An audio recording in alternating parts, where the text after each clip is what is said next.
வாழ்க்கை ரொம்ப கஷ்டமாக இருக்கே என்னடா பண்ணுறது அப்படின்னு சொல்லி வாழ்க்கையில் விரக்தியான ஒருத்தன் என்ன பண்ணுறான், ஒரு சாமியார் மாதிரி இருக்கார், அவர்கிட்ட போகிறான். போனதுக்கப்புறம் என்ன சொல்கிறான்னா, என் வாழ்க்கையில் எனக்கு எதுவுமே சரியில்லை, நான் இன்ன வரைக்கும் வாழ்ந்த வாழ்க்கை ஃபுல்லாகவே எனக்கு வந்து கஷ்டமாக இருக்குது, துன்பம் தான் பட்டுக்கிட்டு இருக்கேன், எனக்கு சந்தோஷங்கிறதே வாழ்க்கையில் இல்லை, நான் எது செஞ்சாலும் விளங்க மாட்டேங்குது, ஏதாவது ஆரம்பிச்சேன்னா அது நாசமாக போயிடுது, நான் என்ன தான் பண்ணுறது, நான் வாழ்க்கை வாழ்கிறதா என்னன்னு சொல்லி நீங்களே சொல்லுங்கள் அப்படின்னு சொல்லி குருக்கிட்ட ரொம்ப அழுகுறான். சரி, அவன் அழுகிற வரைக்கும் வெயிட் பண்ணிவிட்டு என்ன பண்ணுறாரு, பக்கத்தில் இருந்த அந்த குவளை மாதிரி இருக்கும் இல்லையா, அவங்களாம் வச்சுருப்பாங்க தீர்த்தம் கொடுக்கறதுக்கு, அதில் என்ன பண்ணுறாரு அப்படின்னா, ஒரு ஸ்பூன் உப்பை எடுத்து போட்டு கலக்கி ஒரு 2-3 ஸ்பூன் போடுறாரு. உப்பு போட்டு நல்லா கலக்கி இதாப்பா குடிப்பா அப்படின்னு சொல்லி கொடுக்குறாப்புல.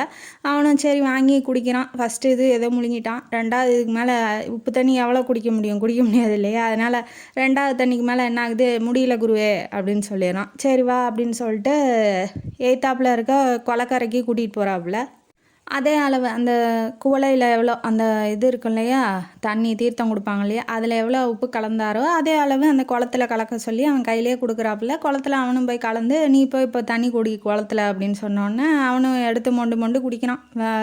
இப்போ உப்பு தண்ணி குடித்தான் இல்லையா, தண்ணி தாகம் இருக்கும், அதனால் நல்லா குடிச்சிட்டு வரான். என்ன குருவே இது கரிக்கவே இல்லை குருவே, அதுதான் கரிச்சிச்சு அப்படின்னு சொன்னோடனே, அதே அளவு உப்பை தான் இதுலேயும் கலந்த, அந்த சொம்பு தண்ணியிலையும் கலந்த, ஆனால் அது கரிக்குது இது கரிக்கல ஏன்பா அப்படின்னு சொல்லி கேட்கும்போது, தெரியல குருவே நீங்களே சொல்லுங்கள் அப்படின்ன வாட்டி தான் வாழ்க்கையில் துன்பம்னா என்னன்னு சொல்லி சொல்ல ஆரம்பிக்கிறாரு. நம்ம துன்பமாக நினச்சி ஐயோ இது நம்மளால் முடியாது அப்படின்னு நம்ம நினைக்கும் போது தான் அது உப்பு மாதிரி, துன்பங்கிறது உப்பு மாதிரி, அது ரொம்ப கரிக்க ஆரம்பிக்கும். அதுவே நம்ம விசாலமாக, அவன் கஷ்டப்படுறான், அவனை விட கொஞ்சம் நம்ம நல்லா தானே இருக்கோம், ஒருத்தன் வந்து சாப்பாட்டுக்கே இல்லாமல் இருக்கான், நமக்கு 3 வேளை சாப்பாடு கிடைக்கிது அப்படிங்கும்போது கடவுள் இந்த அளவுக்கு நமக்கு கொடுத்துருக்காரே போதும் அப்படின்னு நினச்சிக்கிட்டு வாழணுமே ஒழிஞ்சு, அவன் வானத்தில் பறக்கிறான், நம்மளால் ஏன்டா பறக்க முடியல, நம்ம ஏன்டா போக முடியல, அவன் வானத்தில் பறக்கிறத பார்த்துட்டு நம்ம கஷ்டப்பட்டுக்கிட்டு இருந்தால் கஷ்டப்பட்டுக்கிட்டே தான் இருக்க முடியும்.